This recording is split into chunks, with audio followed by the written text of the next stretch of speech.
So good morning, everyone. Good morning, Rosario. It's so nice to have you here. So Rosario Lago is an executive and life coach and is the founder of Elevate Executive Coaching, LLC. Elevate LLC is an executive and leadership organization committed to working with executives and leaders across industries to unleash the greatness, confidence, and productivity in themselves and others to elevate them to a new world of possibilities. Rosario partners up with professionals to empower them to gain self-awareness, shape their leadership skills, and unlock their potential to help tackle the new challenges of a constantly changing world. It's now to you, Rosario. Thank you. Thank you, Nada, for that introduction. Good morning, everybody, or good afternoon, wherever you are. First and foremost, I want to thank you for taking the time for taking the time during your day. I know it's a busy day. And give yourself some time to discover and learn a little bit more about emotional intelligence. On the other hand, and before I start, I want to thank the ICF.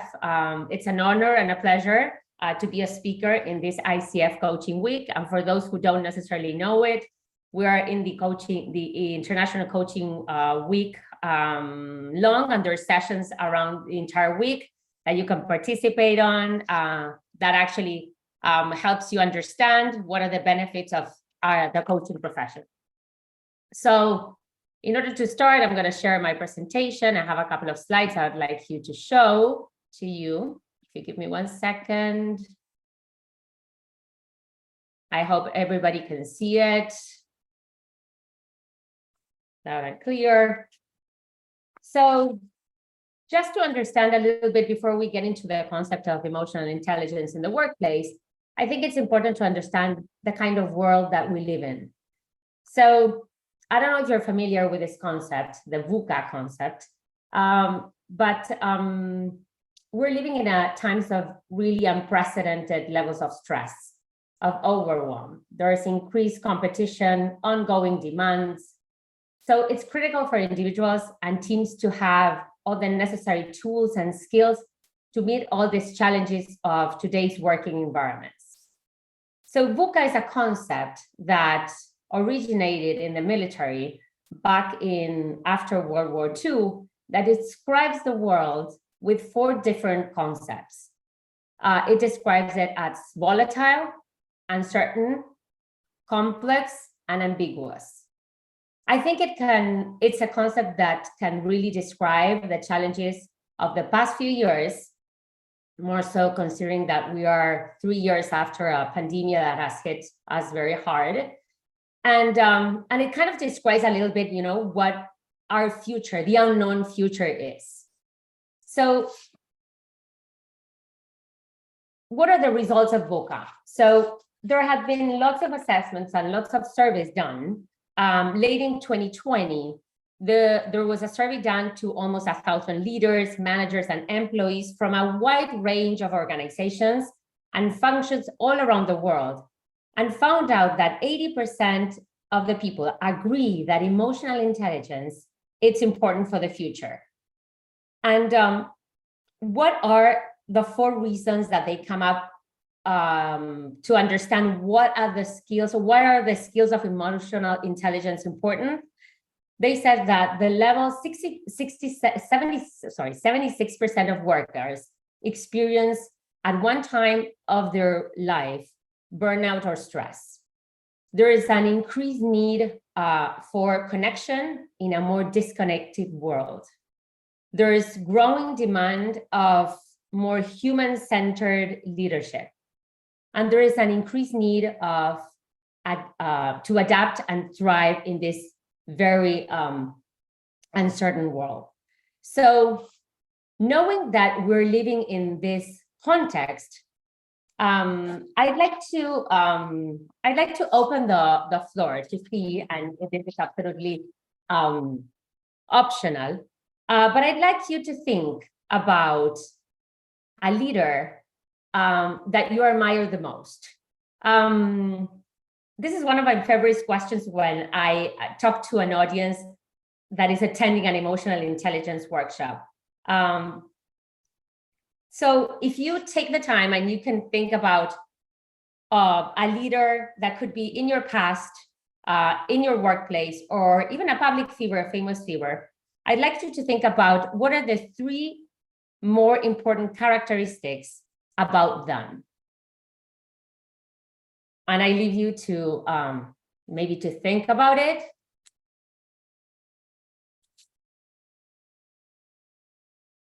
For a couple of seconds. And if anyone is up to it, I'd love to see if they can share it in the chat.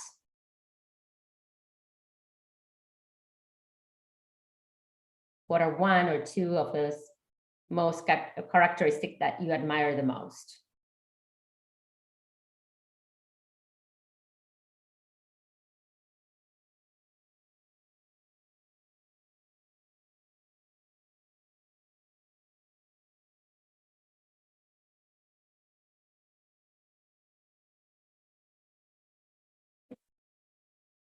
I can't see the chat, Nara. So if you can help me out, or if there's anyone Sure. sharing. So we have Carol that is saying open, flexible, and supportive. Okay. Thank you, Carol. We have Pablo that is saying positive thinking. Sorry, Ernest Shackleton, positive thinking, encourage. We have from Valeska, supportive, flexible, open to possibilities. Carol is saying serve others, focused on the success of others. Perfect. Thank you. Thank you for being open, for sharing. So what do you notice about those characteristics? If you think about, the things that you shared about, what you admire the most today in a leader, most of those characteristics can be considered emotional skills.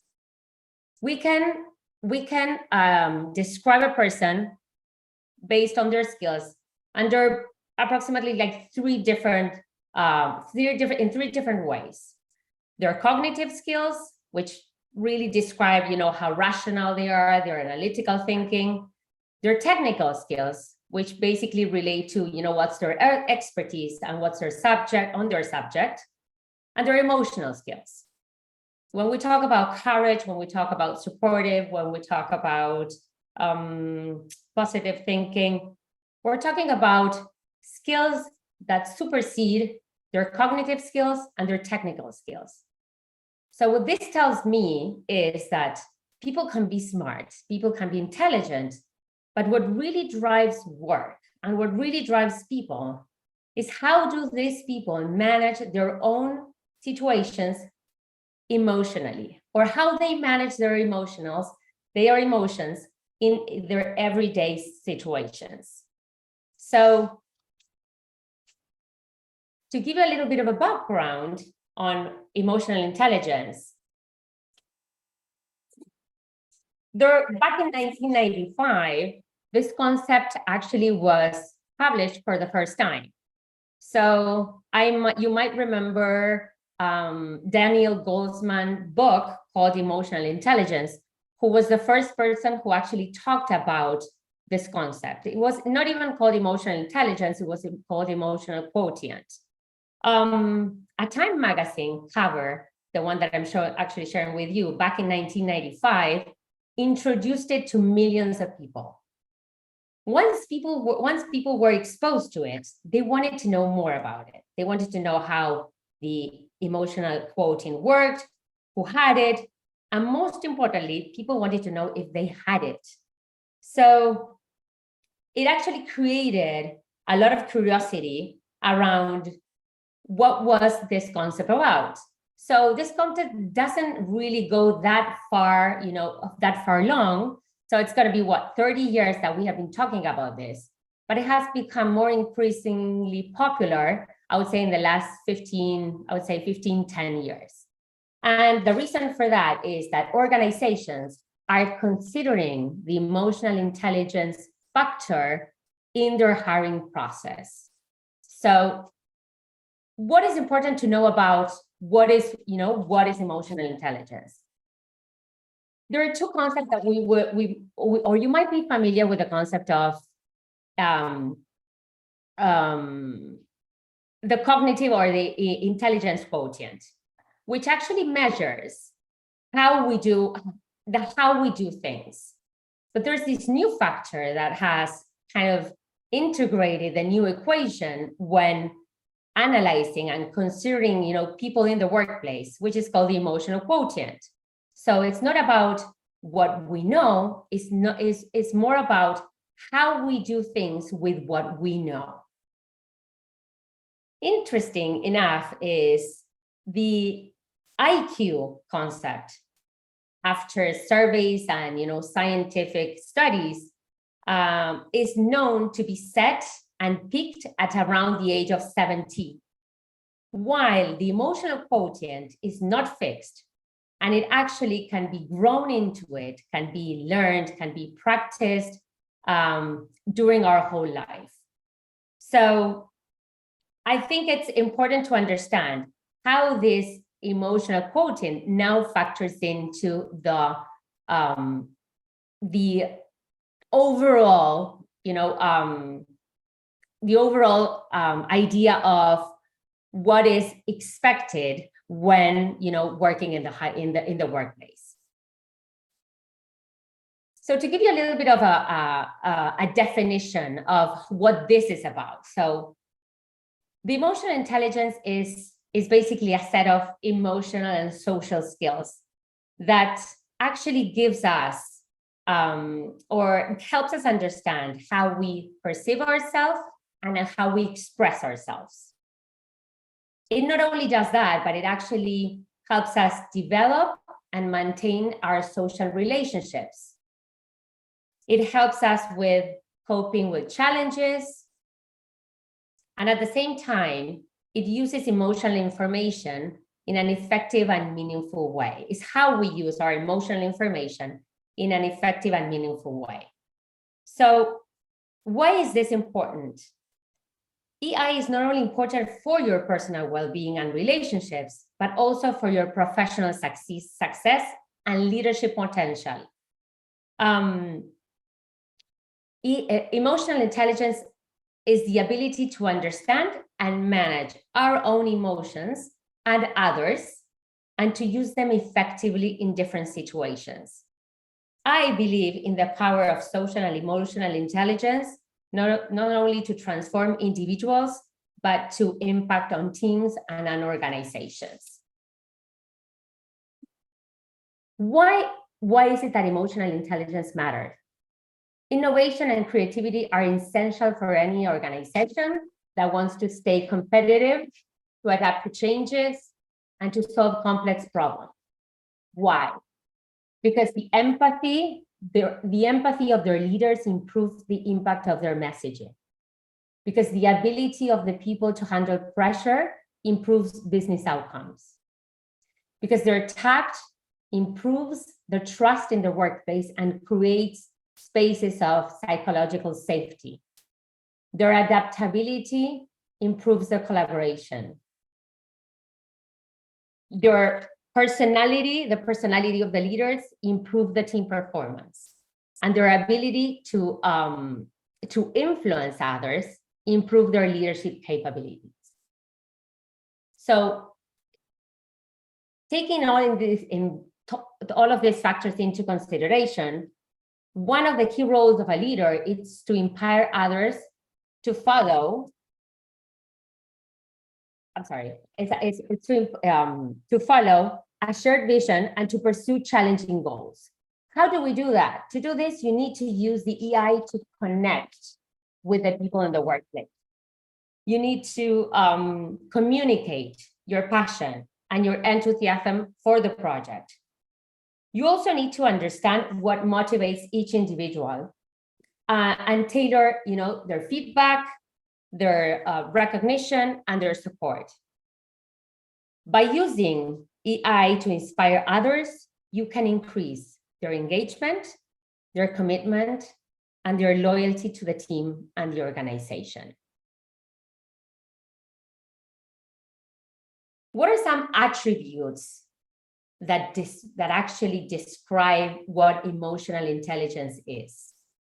So based on Dr. Travis Bradbury and John Graves' research, emotional intelligence is at the foundation for critical skills.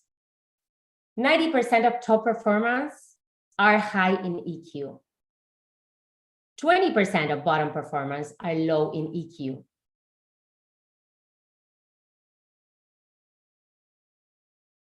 I'm having some trouble with it. They say that actually 60% of success at work comes from having good emotional intelligence. And people with higher EQ make more money per year. And this is a number that I don't necessarily I want to refer to, but it's actually shown that they can be more productive, and therefore they are going to be always better paid in the workplace. So a couple of attributes around emotional intelligence, they really relate to our decision making, how we manage our time, how empathetic we are with our colleagues and with in the workplace, how much of an effective teamwork role we play, how we communicate ourselves, how are our social skills, how are our presentation skills, how we manage assertiveness, how flexible we are, or even how trustful we can become in working in a team, how we manage our anger, and how we manage our stress. So these are a couple of ideas on what emotional intelligence looks like for everybody.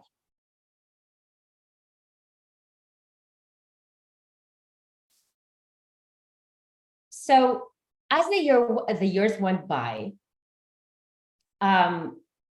emotional intelligence was a concept that needed more investigation, and they wanted to know and they wanted to understand how could this be measured. So this is what we call the EQI 2.0 model, which I would say is one of the most revolutionary tools to measure our emotional intelligence. It's actually a very well-known tool, an assessment that I actually use on a day-to-day basis with clients to measure their emotional intelligence. It's more about a self-awareness tool that provides us with information about what is the potential for performance that we can have. It's not about measuring the performance, but it's about the potential of how our skills can impact our performance in the day-to-day. So it's basically a one self-assessment. And it is said that the only way that we can actually improve, or the only way that we can actually change things, is what you know about yourself. So you are not going to be able to change anything about yourself that you don't know about. So basically this model creates a little bit of awareness of what are the skills, that we manage in a better way, and what are the skills that might potentially need more work around, or that we can develop, or that we can train, or that we can learn more about. So this model actually has, as you can see, 5 different composites, which go from self-perception to self-expression. It talks about the interpersonal factor, the decision-making factor, and stress management. Each of these 5 composites actually comprises of 3 particular skills within each of those composites. So as you can see, and I'm not sure what's more clear, self-perception has 3 different composites, which actually go through self-regard, self-actualization, emotional self-awareness, up to stress management, to flexibility, stress tolerance, and optimism. So basically, this is like a well-rounded tool that gives us an idea on how people manage and behave their emotions on a day-to-day. What's the result of that? The EQI actually comes up this way, and it shows up this way. So there, within the 5 different composites, you will get a number that actually gives you your level in each of those categories. So you can be, just to give you an idea, and I'm not sure if I'm going too fast, but I'm going to take one as an example. So one of the 5 composites actually talks about how do we manage stress. And to understand how do we manage stress, we have to understand 3 different components. First, our flexibility. Second, how do we manage the stress tolerance? And third, optimism. So within those 3 skills that we have that actually describe how our stress management is measured, we can fall under 3 categories. We could be low, average, or high. So let's say we talk about stress tolerance as one of the skills within stress management. If we're low in stress tolerance, we're going to be anxious. We're going to be uneasy. We're going to actually avoid challenging situations. We're going to actually give up quickly. If we fall under the average category, a person that manages within the stress tolerance, the person would actually have a reasonable ability to handle that stress. And if we're high in stress tolerance, probably that person will have a set of tools and approaches that would help him alleviate stress under stressful circumstances. So I wanted to introduce you about this tool, because actually this tool gives us some point of reference on how we actually stand up today with our emotional intelligence. So incredibly or not, our emotions can be measured with a number. So we have come up with a way of actually understanding and measuring those emotions and how we behave in different circumstances. And I think this is a great tool that I use so that people can start getting to understand what are their circumstances and how they manage themselves in different circumstances, so that they can actually change, adapt, or actually learn how to manage themselves more effectively, how that they can communicate themselves more clearly, and how would that, at the end of the day, impact on their results. So would you be interested in enhancing your leadership impact?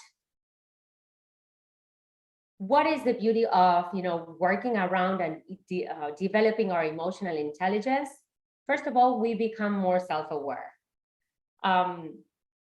You become more self-aware because you're aware of your emotions. You're aware about your strengths, and you're aware of your areas of improvement. You understand your emotions and how they affect your thoughts, your behaviors, and even your relationships. Second, look for feedback. Ask for honest feedback from colleagues, from friends, from mentors, and use that information to actually create more self-awareness and even self-regulation. You can become more empathetic, and you can become more attentive to your emotions, to needs, and the preference, not only from yourself, but from others. It actually helps you listen more actively and understand the circumstances and adjust behaviors accordingly.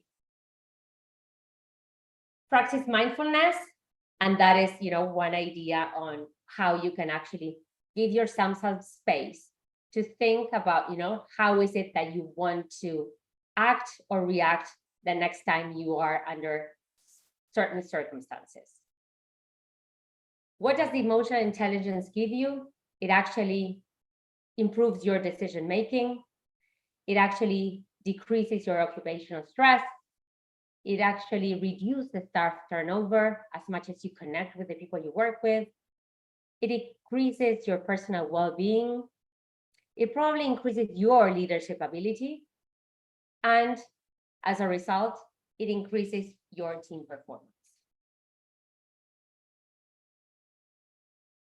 And to end, and just to leave you with some action plan, I would actually invite you to think about one emotional intelligence skill that we might have talked about that you would like to develop, learn, or educate yourself on. Pick 3 strategies on how you want to start using that skill.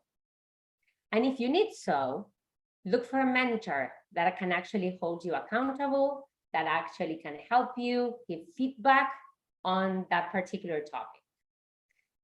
As much as you have that in mind, as you practice, expect success but not perfection, and see how you can measure your progress. But I invite you to maybe pick one of those and see what would be, how different would maybe develop or work on some specific topic can impact your performance, your productivity, and even your relationships. So with that, I hope I gave you a little bit of an overview on, what emotional intelligence is and how could that impact your workplace, your productivity, and your results. And with that, I open it up to the floor to if there are any questions, ideas, or doubts about it.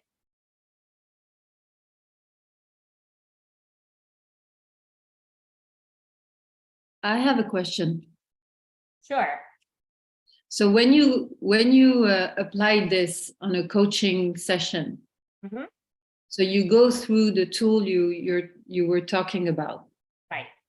or is there a link they have to go through to, like, is it a test that they do, your clients, in order to have this representation of their emotional intelligence? Right.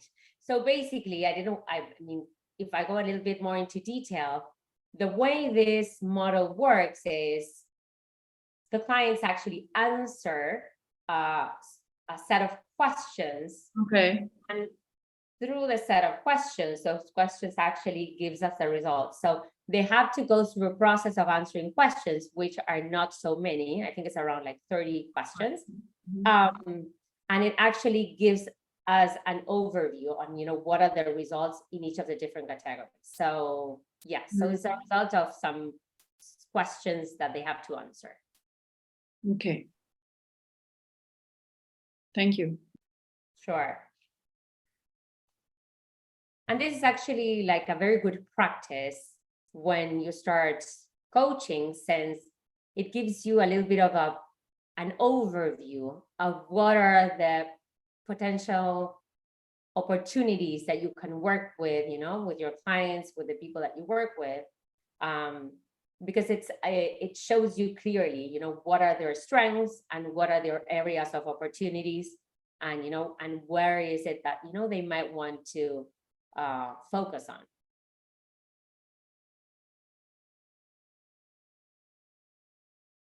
So yes,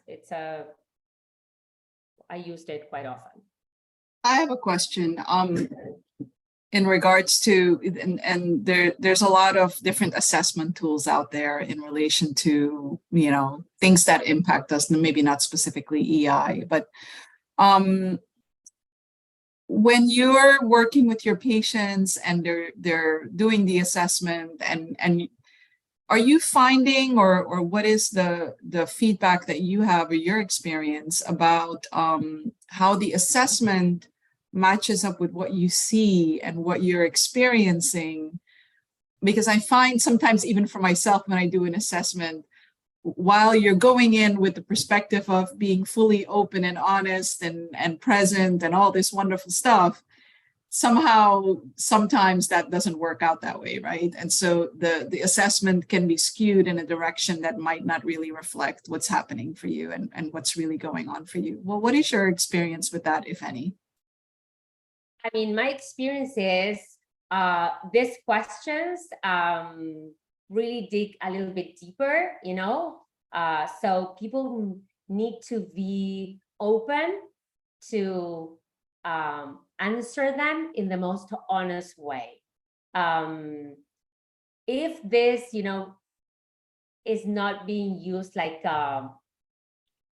or if this is being imposed, the results will show up. If this is being something that they buy into and that they're interested in, I don't know, and understanding and, you know, actually discovering, you know, their skills, the opportunities, then the results show. So in most cases, when people are not necessarily interested, you know, in understanding what, you know, their emotional intelligence factor is, you can see it in their results, because I mean, they could be skewed to, you know, everything is great, everything is, you know, is perfect.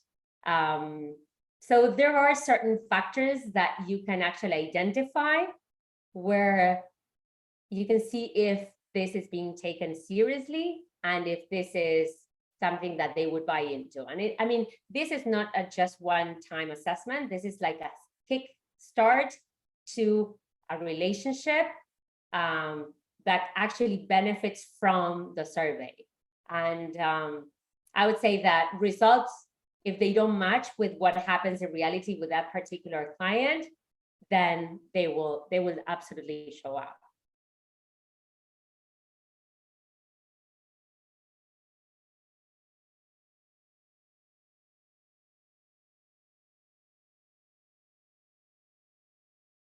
If there's any other questions.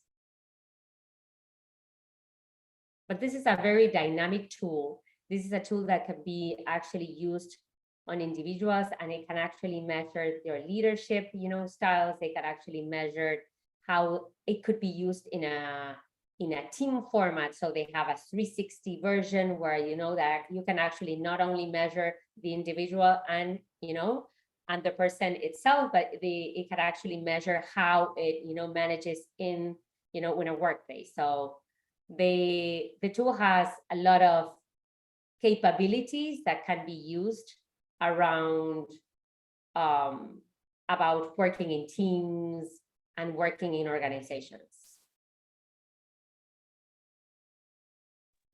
Rosario, we have a question in the chat. So is this assessment available to all, or do you need to be EQ certified to use it with clients? Sorry, Carol, I just saw your Yes, thank you. Yeah, actually, to provide this assessment, you need to be certified. This is not open to the public, but needs to be driven by a certified person.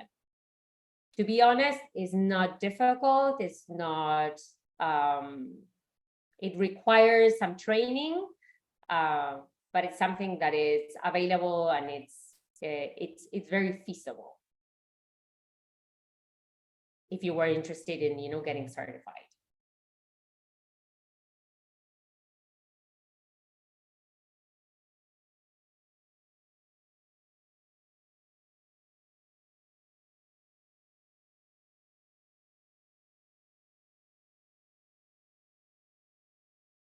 Any other questions?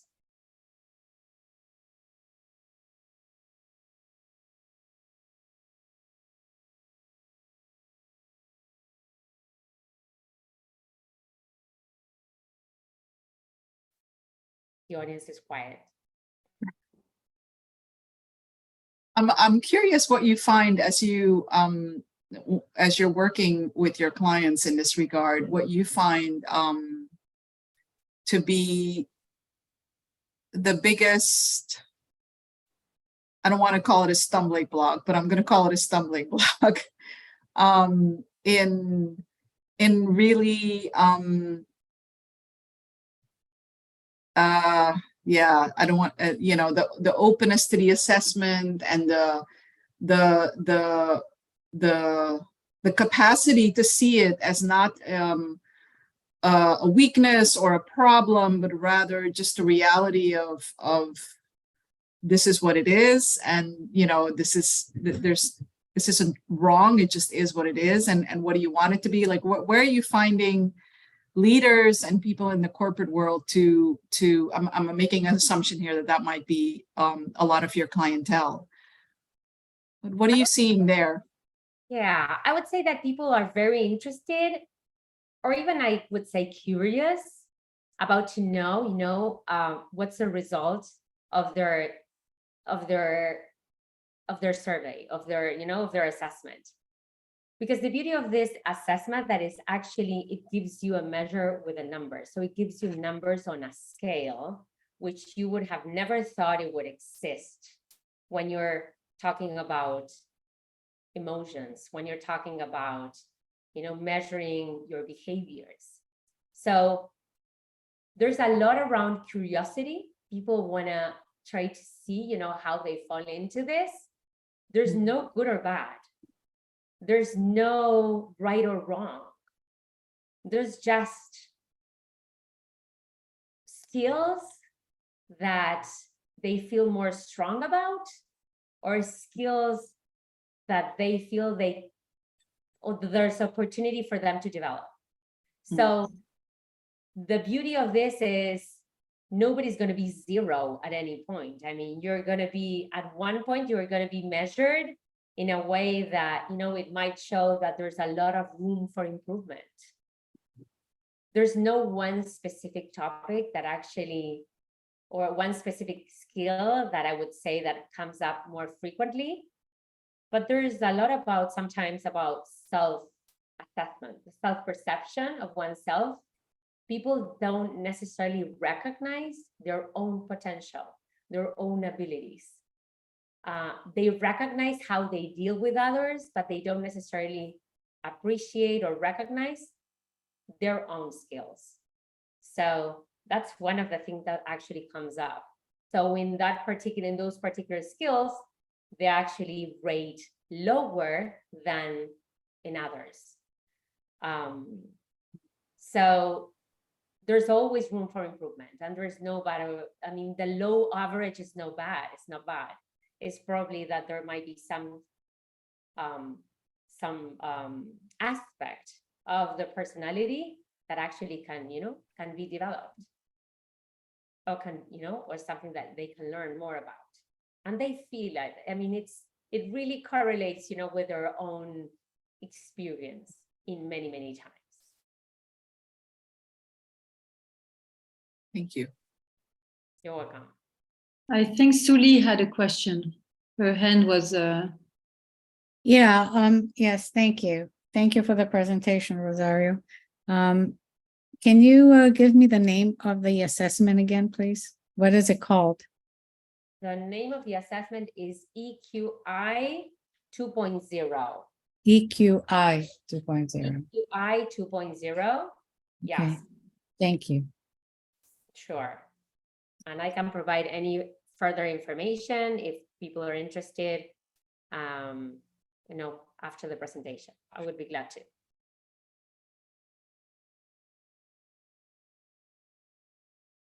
I can see Carol. Yeah, do you use this assessment with all of your individual clients? And if you do, if they come to you for a specific reason, like say they want to work on work-life balance or they want to lose weight, how do you incorporate what you learned from the assessment into the coaching process with them? What I tend to do is I offer the possibility of using this tool as a kickstart to our relationship. And they might be open or not. They might be curious or not. But I think I always tell them that it can provide you with a frame of reference on how you manage yourself and how do you behave yourself in different circumstances. And one of the most things that they might be interested in is in how they manage stress. So I think it's the first tool that actually can measure how we work, how we act under stressful circumstances. And this is something that hasn't been, or been that no other tool can actually give it, provide you today.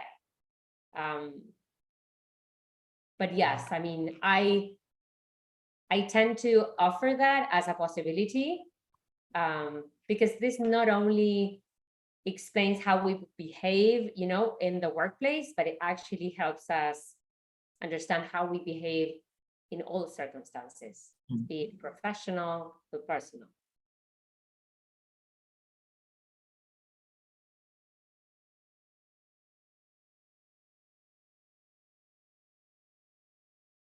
Maybe you want to stop sharing your screen so that we can see you and Sure. Yeah, it's nicer like that. Perfect. Thank you, Nala. Any other questions? I think it's very, very interesting. I think it's useful, it's practical, right? And I even question if you need the assessment, and you have a knowledge of the skills, maybe identifying in different situations. I was just playing in my mind, different situations, what skills the client need to develop. They feel they feel that they could develop. Right.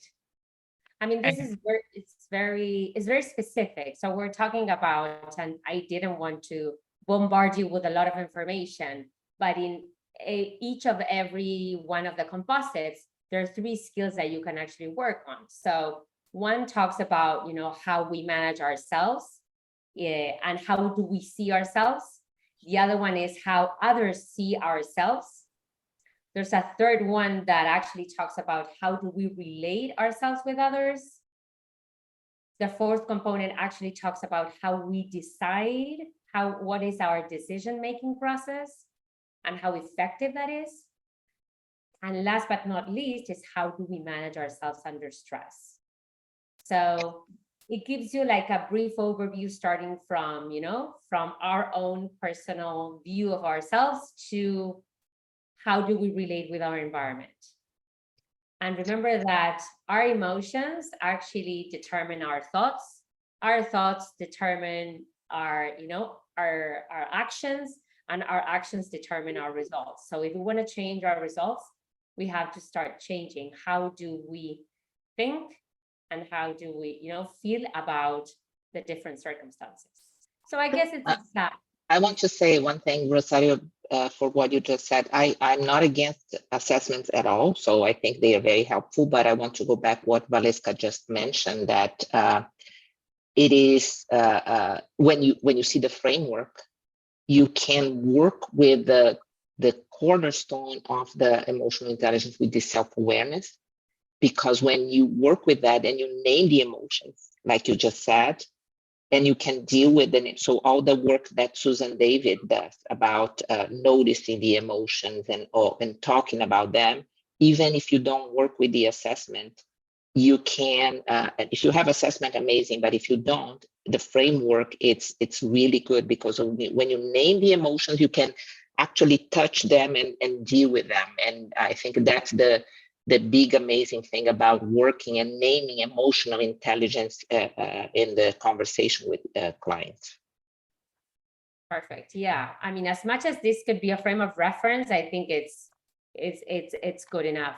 And remember that, as I mentioned at the very beginning, emotional intelligence is something that is not fixed. It's a trait that can be developed, can be grown, can be practiced, can be learned. Thank you. That's great. Yeah. So it's not the IQ, which we know that we are born with it and it's fixed. This is something that we can actually work around, if, if we want to create more impact, if we want to, I don't know, change our results, if we want to be more productive. So be it the assessment or be it as a frame of reference, I think this is a very dynamic tool and very pragmatic tool that actually gives you great talking points to, to work with clients. I think a lot of what I'm hearing you and and other people here say is this, and that is pretty much, I think, the foundation of the coaching that a lot of us do, right? It's about awareness, and it's about having that awareness and acceptance of who you are and what's happening, and naming it, like Marcia mentioned, and then being able to touch it and play with it. And that's what you do in the coaching process.